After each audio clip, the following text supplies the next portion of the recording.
What's up guys, it's Tajae here back with another video covering Death Stranding, and the main reason I'm coming back again is because the last video I actually did very well and you guys perceived it very greatly, so I guess I'm going to keep it up on the channel and do both the Death Stranding and The Last of Us from now on. So if you guys can hit the like button on the video and let's shoot for 200 likes, I really appreciate that, as well as subscribe to the channel if you are new, and let's get right into today's topic. So guys, since I just, jumped on this train of hype for Death Stranding, and I'm very new to the game, and, I just want to know some more things about it, I actually just followed Hideo Kojima on Twitter, and I happened to be scrolling down his timeline, and, was just lurking, trying to see what's up, and looking at various fan arts, and, different collector's editions, things he's been posting, I've been just soaking it in, and I ran into a tweet that caught my eye, and at first glance, it might seem like super awesome and amazing, but at the same time, I kind of had like a weird feeling about it. So I'm actually going to show you guys this tweet and just break this down and kind of explain to you what this could also mean.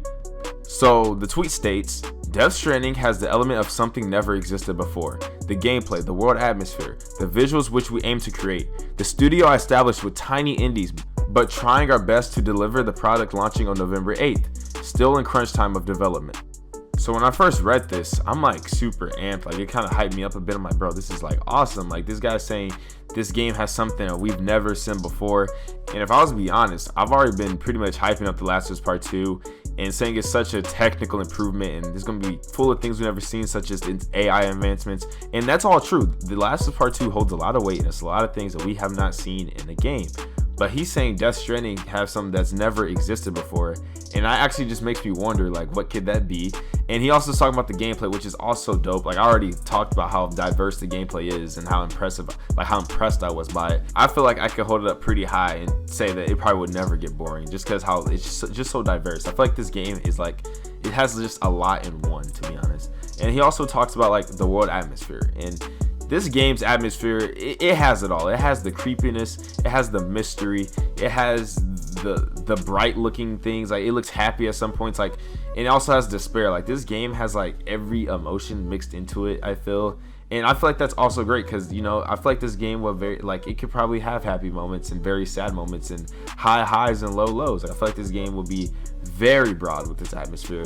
Plus, we've seen like he was in like World War II, it looks like, and then he's like in treacherous mountains and then in trucking through swamps, and it just looks very cool. And I'm saying that it's very open and diverse, and he's saying that these are like the visuals he aimed to create, and I can respect that because I feel like he's definitely made it. And what makes it seem so much more powerful and great is that he's like going on to say that he did this with this team that he brought together, and this team of indies. And if you don't know what indies are pretty much, let's say you have a development team, okay?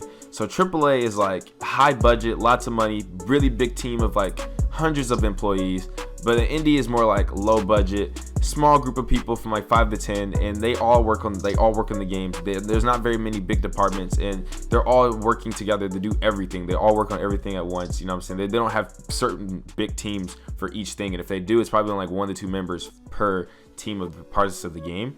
And pretty much, just think of like low budget, and they work very hard. I respect indies heavily. There's some very good indie games out there, such as A Way Out. A Way Out is actually an indie game, and they got EA to publish it, and that was probably one of my favorite co-op games of all time. But anyways, yeah, that's pretty much what indie developers are. So it sounds awesome that he brought these, smaller developers up together to form a big team, like a team they probably could have ever brought themselves to have. And they built, like, I guess, this family. They're making this very big, highly anticipated game, and they're gonna bring in a lot of money with it. So yes, that sounds amazing. That's a great story. That, what I'm saying, that it's great that he could have done that and brought something so vast. Now, talking about the final part of the tweet is where he talks about the release date, and the game's coming out November 8th. And we already know that, but he's also saying that the game isn't gold yet. Like, the game isn't ready. It's not gold, and they're pushing as hard as they can to meet this date. Now, this is where it kind of gets kind of sinister, I feel like, because crunch time is very, very, very controversial at the moment. Like, if you guys didn't know, the thing about crunch time, it's pretty much where the developers, they're working like up to 80 to 100 hours a week, and the pay isn't extra. And pretty much they're mostly at the studios busting their ass trying to put in as much effort and time as they can into the game to get it out on time and to finish it off. Pretty much that's pretty much what crunch time is.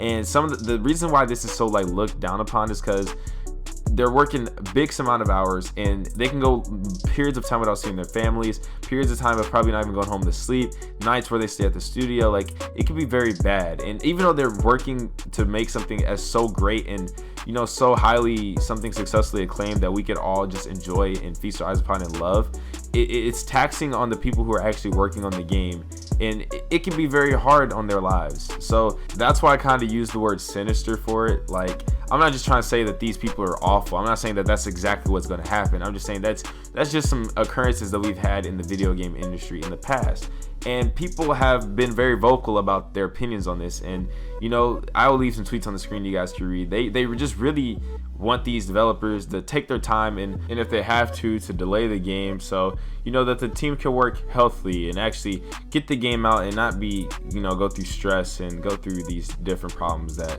crunch time seems to bring that makes it so controversial. Now, this is where I want to come in and be logical, and we can't just say that just because they're in crunch time that's exactly what's going on. I mean, yes, it's a big controversy, it's a big deal, but we can't just assume that the workers are, you know, being put in compromise for the game.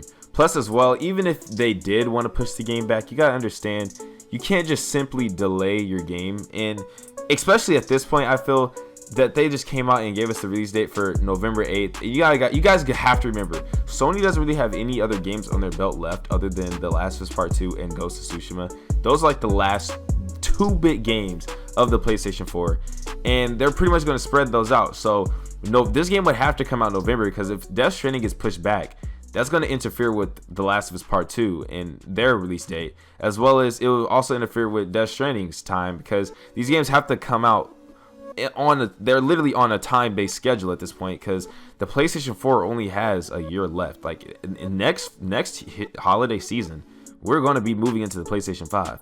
You guys gotta understand, there's probably like some type of contracts and things signed off when these release dates come out. I'm pretty sure it's a pretty big deal before they even give them out. I'm pretty sure there's a lot of things that go in between the developers and Sony, and I think maybe, I'm not saying this 100%, but this is just my opinion, I don't think they could just go and push the game back, because I think they have to go through Sony. Like, Sony already, you know, they're the ones publishing the game off for their console.